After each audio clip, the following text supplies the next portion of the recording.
Hello everyone, my name is Stephanie King and I am very excited to be giving a guest lecture today for the Anthropology of Global Media. I'd like to begin by acknowledging the traditional owners of the land that we're on today, or the original people, who I believe are the Gabrieleño, Keech and Tongva people. I'd also like to acknowledge the Gadigal people of the Eora Nation, where I generally live and work in Sydney, Australia. And to acknowledge elders past, present and emerging, and any First Nations people who are here with us for this lecture today. In Australia, sovereignty was never ceded, which is an ongoing battle today, and I believe that it's important to acknowledge that before we embark on discussions, especially of this nature. I would also like to acknowledge the traditional owners and language groups that we worked with on my most recent feature documentary, which I'm about to tell you about. So these include the Yaru people, Bardi, Jawi people and Nyul Nyul people of the Dampier Peninsula, the Gunyandi, Walmajari, Bunaba, Nyigana, Mangala people from around Fitzroy area, the Nyaranyan people from up in the Hills district of the Kimberley, and the Mirawong, Gadjarong and Gidja people from the East Kimberley.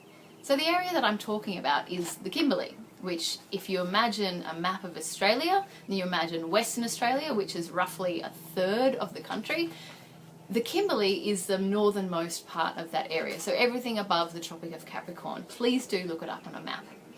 Now, the film that, I'm an independent documentary filmmaker, and the most recent feature-length film that I made was called Undermined, Tales from the Kimberley. I would love it if you could just take a quick moment to watch the trailer. It's at underminedfilm.com and you'll see it on the homepage. You can just have a quick watch of the trailer so that you know what I'm going to talk about for the next 20 minutes. So that's underminedfilm.com. Okay, go watch it, thanks. Okay, I assume you've watched the trailer, I do hope so. So you will have seen that Undermined is about Aboriginal communities in the Kimberley, and it follows traditional owners in their battle against various forms of development on their country. So the purpose of my talk today is to give you a bit of a behind the scenes of the making of an independent feature documentary. I'll explain what those terms mean, and I'll be able to talk about how that relates to your course a bit in relation to the production of media, the distribution and the consumption, as well as this week's theme, which is really about representation, about identity, the media and representing selves. So to give you a bit of a backstory, I was in the Kimberley in 2014 when the government of the day, the government of the Western Australian state, announced a plan to close up to 200 remote Aboriginal communities. Now what that meant, Aboriginal communities in Australia are like small towns or small settlements on people's original country. Now when I use the word country, I don't mean country like a nation state. It's a word that is used with a capital C in Australia that describes or refers to an Aboriginal person's very particular connection to a certain place, which is ancestral, it comes through inheritance. It's also spiritual and built on ideologies, and it also has a whole bunch of environmental connotations, both obligations of the traditional owner or the custodian to that land, as well as obligations of the land to the custodian to provide fish or food, water, shelter, safety, all these things. So it's actually a very, very complex concept that I'm doing a very brief overview of, and I would encourage you to seek sources written by Aboriginal people to learn more about it. But for the purpose of this lecture, hopefully that will give you an understanding of what I mean when I'm talking about country. So the backstory, yes, back to the backstory. So the Western Australian government announced the plan to close communities, which was, communities had been set up as one of the later stages in some really hard-fought land rights cases over the years, decades, with people fighting to have that connection to their country that they had been separated from through the forces of colonisation. So it was a pretty landmark statement that the Western Australian government made, and they hadn't really given it a lot of consideration when they said it. They were just, it sort of came off the cuff in a media statement. They hadn't done any consultation with Aboriginal people who found out about it through the media stories, which is not ideal, and it had come as a result of pressures, financial pressures, and trying to find the space in the budget to support these communities. But it was very ill-considered in terms of how it went out into the public, and it caused a lot of backlash. Now, there were immediate headlines from the major players in Australian media, which is one of which is the ABC, which is our national broadcaster. However, there was no one who was really digging deeper into how this story came to make headlines, and how it was possible to, or even if it was possible, to close Aboriginal communities, what that would entail. Would it mean physically removing people from their country and relocating them in other places, or would it just mean taking the money and the funding out of communities? There were all these questions that weren't being answered, and I was talking to my friends in the Kimberley, having worked there on a previous project. And they were saying, we didn't know this was coming and we don't know what it means. There was a list of communities that had been leaked from someone in the government that were on the list of what was regarded sustainable and what was regarded not sustainable, and people were frantically trying to get their hands on this list to see what it meant for their future, for their land and the future generations and their connection to that land. So it was a huge, huge story that was only really just making base level headlines to begin with, and those headlines were hardly reaching the East Coast, which is where Sydney, Melbourne and Canberra are located, which are the main economic centres of Australia, and also the decision-making centres where the federal government is. So this is a huge story that really wasn't reaching the majority of voting Australians who needed to know about it. And so we were invited by the Kimberley Aboriginal Law and Culture Centre, which is essentially like an organisation for the cultural bosses and elders in the region. I had a prior relationship having worked with them before, and they said, no one is digging into this, and what can you do? How can you help? So with their endorsement, we went to a funding group in Australia called Screen Australia and sought some funding. We were able to go over there for research on the project. From there, we met with the key Aboriginal leaders from all the different language groups in that region, and we just found these emerging themes. And the question was not so much how has the government of the day come up with this another ridiculous statement, which seems to be a bit of a common theme in that area and at that time, but more like, what are the interests in the land that would mean that getting Aboriginal people off the land would enable to happen? And so our film from there took on a much bigger topic, which is what is the political economy of the region and what are the interests in Aboriginal people's land that would result in them being forced off. So that's the backstory. This was in 2014. The film was released in 2018, so it was 4 years in the making, which is both a really long term in the scheme of doing one thing with your life, but also not that long at all in the scheme of observing changing events for a documentary film. Now I'd like to talk about the first stage of making a film, which is kind of the biggest and basically whether or not a film will be greenlit, right? Before you can even start any filming or any exploration. So we were able to do that early research trip, and we had to come back and deliver a proposal basically and say, this is what we think a film is going to be about and going to look like. Will you give us your money? Now, when you're in the independent filmmaking world, it's a little bit different in Australia to the US. In Australia, we have funding agencies, which are government organisations. This has pros and cons. In the US, there's a much bigger culture of philanthropy and grants. Again, there are strengths and weaknesses of both models, but there are very similar kinds of films coming out of both countries and around the world which sort of follow these models, which are essentially how independent documentaries are made. So we had to put in submissions to the big guys, Screen Australia, the federal screen agency, and also different agencies in the different states. And they wanted to know, who are we making this film? Who are we making the film with? And who is our audience? Which I know are questions that you guys have all touched on in this unit already. So who are we? What was our background as filmmakers? what were our prior successes? Because one of the barriers to entry to actually gaining funding is that you have to prove that one of your films has played at a major international film festival already, which means it's very hard for newcomers to come in and make films unless they find other pockets of money.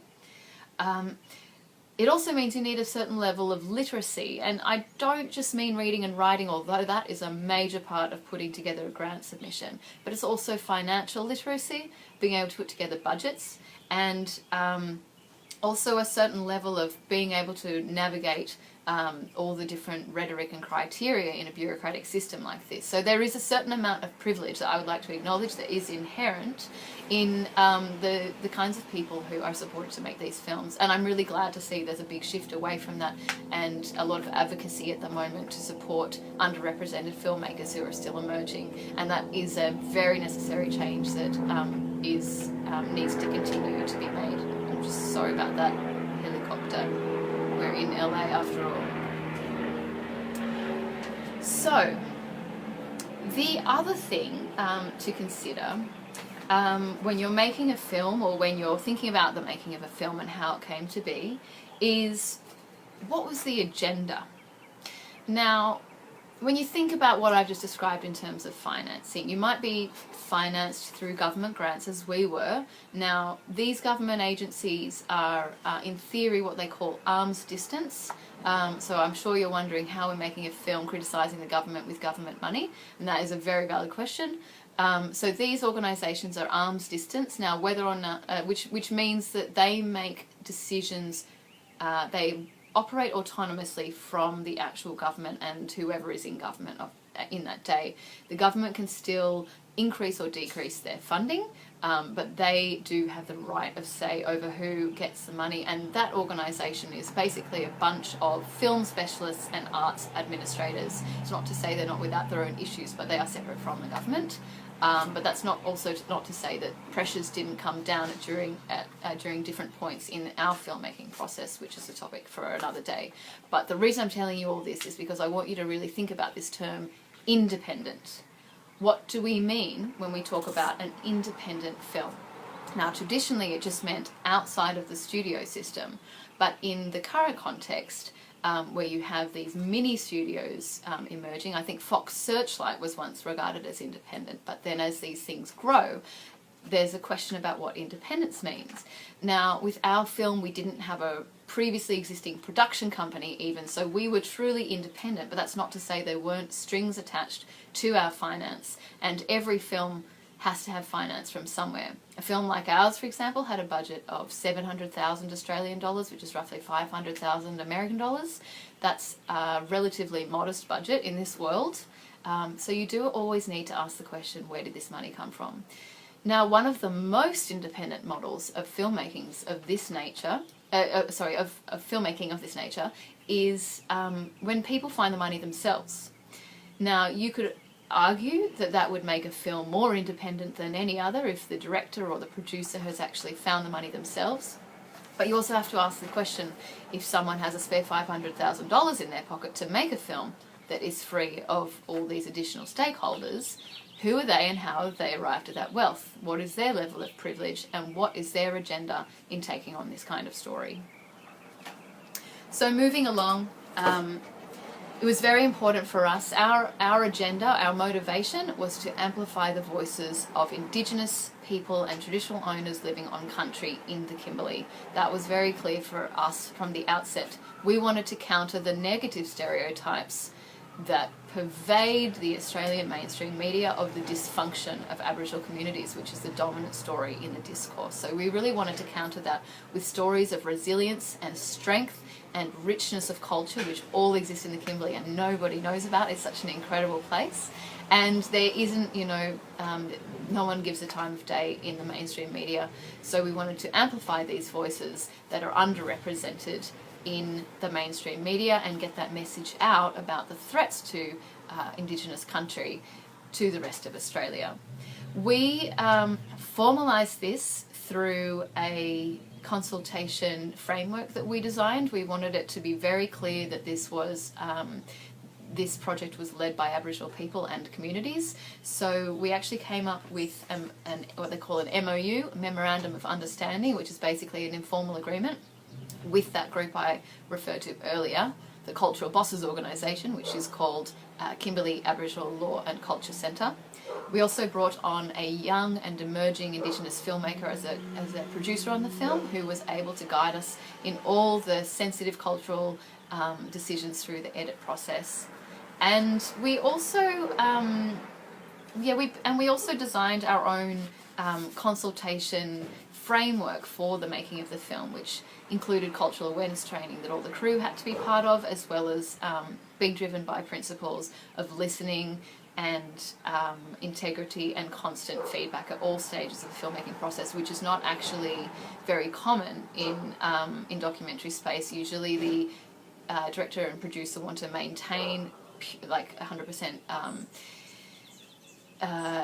editorial rights during the edit stage. They don't want to actually involve the people who are involved in the making of the film, because sometimes that can muddy things, which I can understand. But when you're working in a cross-cultural context and you're talking about Indigenous filmmakers working with non-Indigenous filmmakers working with Indigenous participants, we felt it was absolutely essential to the integrity of the film to have that feedback and be able to have those difficult conversations throughout the whole process, right up to the release, and beyond the release into the impact and outreach campaign, which I'll talk about later. And that was driven by these principles of respect, listening, and integrity. The other point that it's worth noting, this is a very complex concept that I'm going to try and encapsulate in a brief moment. So, the basic principles of copyright, right, in the Western legal system. I write a song, or I write a book, or any kind of cultural production, right, and they are my rights inherently. I don't have to have an agreement with anyone.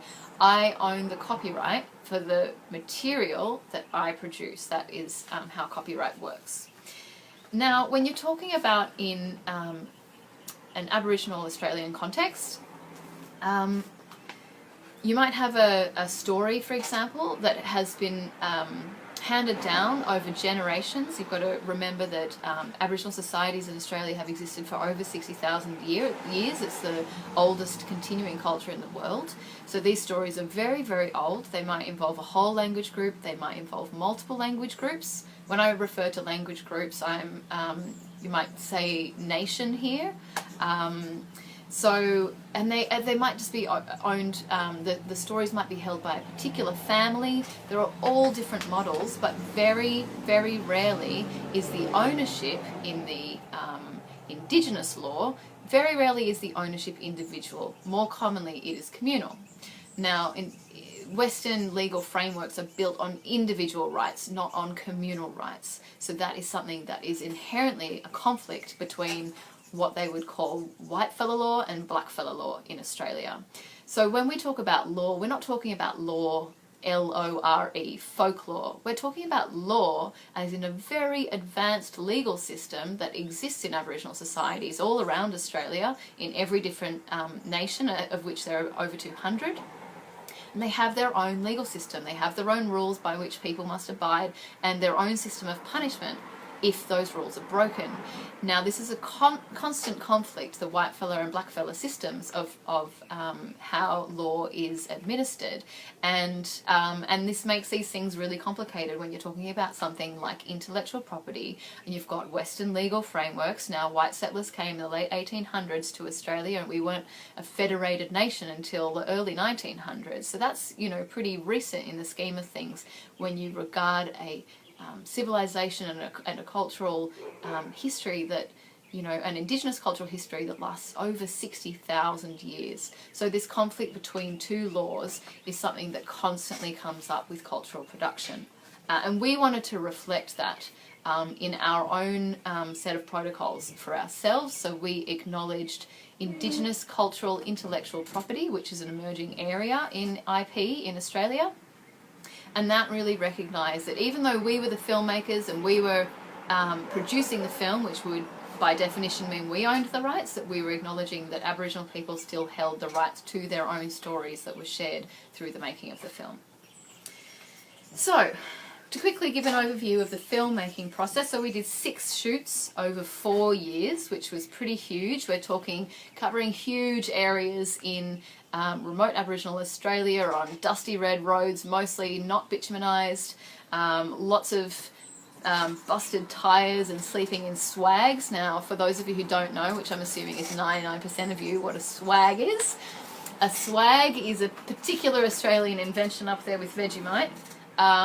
It's like if you imagine a sleeping bag but with a mattress and sheets that's like rolled up in this like big heavy duty piece of canvas. So you don't have to take a tent, you don't have to take a sleeping bag, you've just got this big canvas covered, it's like a jam roll. If you imagine a big jam roll that's your bed, that you just kind of, you undo the clip and it rolls out and then you just sleep where you are, and it's so much easier than a tent, let me tell you, and you don't have to deal with any of the like sweaty morning.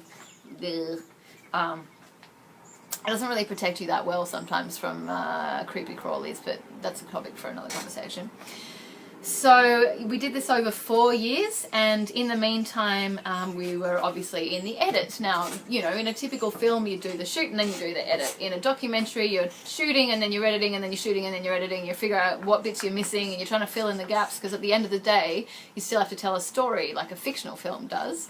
But you simply don't know what's going to happen because the story events are emerging in real time, and unless you have a crystal ball, it's very difficult to predict that.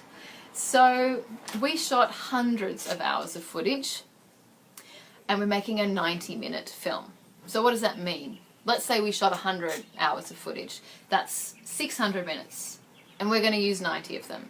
So that means each minute has a 1 in 7 chance of making it into the film. And let me tell you, we shot way more than 100 hours of footage, so that's a very simplified example. The point I'm trying to make is that making a film, and this applies to journalism, and this applies to photojournalism in different ways, and this applies to all kinds of cultural production and media, you as a producer are having to make choices. That's not to say that you are inherently trying to misrepresent or skew a story, but it means that you can never put 100% into the finished product. You're always having to condense it, to whittle it down. So you have to really consider what is guiding these choices. How are you making the choices about what makes it in and what doesn't make it in? Well, at the end of the day, you're telling a story. And in documentary, especially in feature documentary, which is different to like a historical documentary, which is more like facts across history, but in a feature documentary for a cinema, the burden is on the filmmaker to be really telling a compelling story that might compete, if you're lucky, with Marvel or with Disney or with the entire Marvel universe. I mean, it's, you know, I know everyone wants to see Thor, but come on. So you have to have a compelling story that involves drama, conflict, tension. There needs to be a beginning, a middle, and an end, which means that change needs to occur.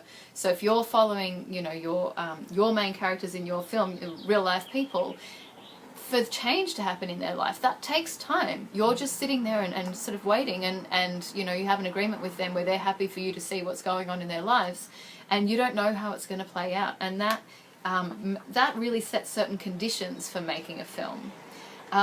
Another question is, what makes a compelling character? So we interviewed probably hundreds, definitely over 100 people, and we're thinking about who are going to make the main characters in this story. Now that means, you know, what's happening in their lives that illustrates this theme, because we had multiple different protagonists who were going through similar journeys. And it also means, what are they like as characters on screen, which is a very, you know, you've got to think about what makes Ryan Gosling, or what makes Emma Stone. What is that quality that they have? And whilst you're not looking for professional actors, you're still looking for something that is compelling to an audience, someone who speaks with their eyes or with their body or with passion, that you can watch for 90 minutes from woe to go. And that really brings us to the question that I know you guys are considering at the moment, which is the construction of identity and the performance of self that happens through film and other media. So if you will have seen Albert Wiggin, who is the young poster boy of our film, who you would have seen in the trailer. Men and women fall in love with him, and there's something about Albert that it just exudes charisma and confidence, but also respect and also sort of a wisdom beyond his years. So all these qualities that aren't necessarily imbued by, you know, another person down the road. And I would say that there's a certain performance of self that he is giving that might be different when someone knows the camera is on. They're not necessarily inherently the same as they are with their friends and family, which is natural for all of us. We're trying to put our best self forward, but also to for a documentary to have any sort of interesting story elements to allow, you know, some of the less pretty sides to exist too.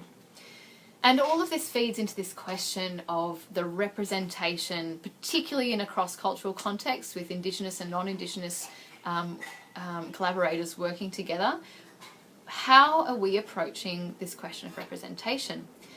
We obviously, as we put in our mission statement, basically was to amplify Aboriginal and Indigenous voices in the Kimberley that were underrepresented, and B, to counter the negative stereotypes. But we also, as if you'll see the film, you'll see that there are some very, very sad truths as well that are shown. It's not all a positive story, and what does that mean for the greater narrative of Aboriginal Australia in the Kimberley to the broader discourse in Australia that our film now offers? Something that's interesting to note is that ABC, the broadcaster I mentioned before, they actually have a policy of, this is not publicly known, but it's anecdotally known, that they will only tell positive news stories out of the Kimberley because of such backlash to all the negativity coming out, which in a way you could say is a form of self-censorship. It might be a good self-censorship. It's definitely not the route that we took. We wanted to show the full breadth of experience in the Kimberley, whilst also aiming to not perpetuate the negative stereotypes. And that is a difficult tightrope to walk, and something that we were constantly guided by through our Memorandum of Understanding with CALAC, the Cultural Governance Group, as well as having our Indigenous producer, Albert Wiggin, on the team to guide the ways that those representations were made. So the question I want to leave you guys with is this question about objectivity. You know, we look at independent documentary, we look at journalism, and we think like this is the objective truth. Or maybe you have a cynical lens and you say, oh, these guys had a specific agenda and, you know, they were out to get a certain story and they didn't cover the whole truth. I think both these things are true and neither of these things are true, but it's in reality, it's just not that simple. If you think about questions like, what are my biases as a filmmaker, as a progressive filmmaker who wants to work to help amplify Indigenous voices in Australia? What are my biases? What are my cultural blind spots?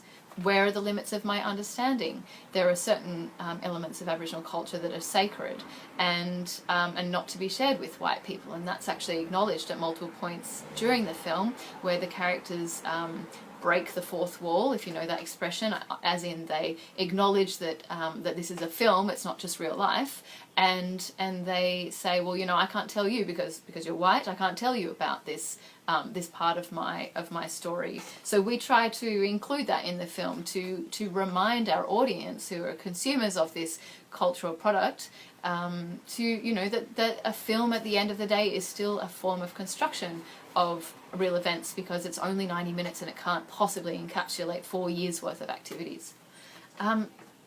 So, and then there's of course the limits of the medium as well, so that, you know, we only have 90 minutes, we're in feature doc territory, which means we're, it's 90 minutes and it's going to go for a cinema, it's going to go to film festivals, it might then go to a broadcaster, it might then go to on demand, and what are the parameters of working in that space, and also what are the financing structures behind it, as we mentioned earlier. So, as a filmmaker, for me, I would rather be in pursuit of integrity than of this idea of a fixed singular truth, which I politely reject. Because I believe that the truth is complex, and a 90-minute film is going to always present a version, and all you can do is be guided by the greatest integrity to your understanding of the events. And I think the same critical lens should be applied to all journalism and all different media productions. Was this production not does this reflect the true external reality or objective reality, but was this story told with integrity to the events and to the people involved? And that is why we had this understanding with community, with our Indigenous collaborators on the cultural governance side and in the production team who were advising us at all stages, including right during the edit and up to the release. So just to quickly wrap up, the film had what they call a traditional distribution, which means it went to cinemas and through that the film festivals and then cinemas and that traditional route.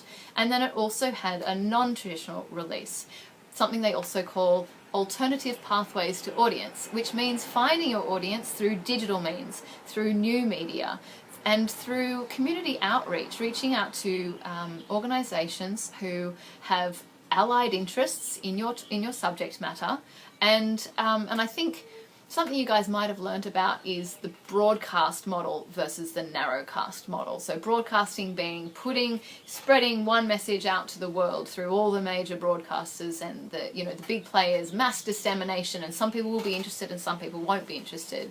Whereas in the age of new media, it's more and more expected and beneficial to actually have more of a niche interest, so that people, because you've got lots of different audiences available to you online, and they can all find your content if it sits within their particular interests. So finding your audience through your point of difference, rather than trying to satisfy everyone and keep everyone happy, which is what Marvel does by making the least offensive product possible. And the final stage of our distribution is the impact and outreach stage. So not just finding those audiences, but then encouraging them to take action. Now, if you look at our website, which is still a work in progress, it's not very user-friendly, I apologize, but you can see on there are certain actions that our audience can take, which we are using the film as a tool for social change to encourage them when they come out and they've been moved by this experience to be able to funnel that into possible courses of action, whether it's donating to a campaign, whether it's signing up to a petition, whether it's just considering their own practices through their own business or their supply chains and how that works with or works against Aboriginal people. There are various actions that we encourage people to take. The final note, I'm pretty sure I've said final note 3 times, but the actual final note I'd like to leave you on is thinking about the power of film in Indigenous contexts, especially with non-literate societies and oral traditions of storytelling. So a lot of the elders we worked with weren't necessarily brought up, educated in the regular schooling system with literacy. And of course, the Aboriginal societies that have existed for over 60,000 years in Australia are built on oral traditions, passing down those stories from generation to generation through narration and through songs and through dance. That is how stories are captured. And these stories are not just fables or lessons in life, but they actually transmit knowledge of the land, ecological knowledge, how to survive, how to hunt, how to fish, how to find water during the drought, how to dig up the ground and find a soak that is located in an obscure area that a Western scientist would never even know about. We're talking about deep groundwater. So these songs and these stories are vessels for extremely detailed and extremely advanced knowledge about the environment, and also about preparing for climate change, because you consider if Aboriginal societies have existed for 60,000 years, they've seen a number of major climate events. So I had the benefit after making this film of being invited back by a number of Aboriginal communities, particularly the traditional owners for the Fitzroy River, to work with them to record their stories for their own audience, so the future generations who would benefit from knowing their stories that are at risk of being lost when the old people pass away. And so the power of film, where you don't need written literacy to be able to transmit that story, but you can collect it and essentially archive your stories, use it as a future-proofing mechanism to record your own history, is part of the beauty of film. It is a democratic medium where people can access it.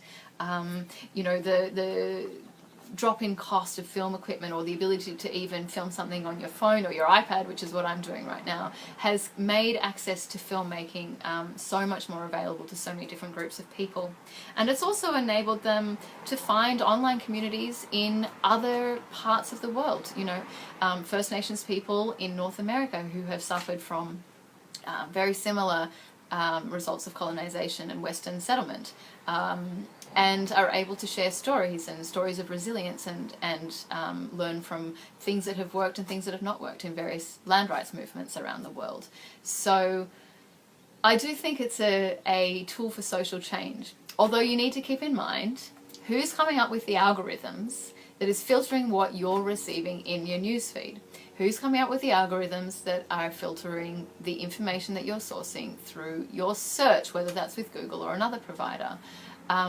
Having a critical lens around all the media that you consume is essential, but also I encourage you to get out there and pick up a film camera and make something of your own, because that is available to you.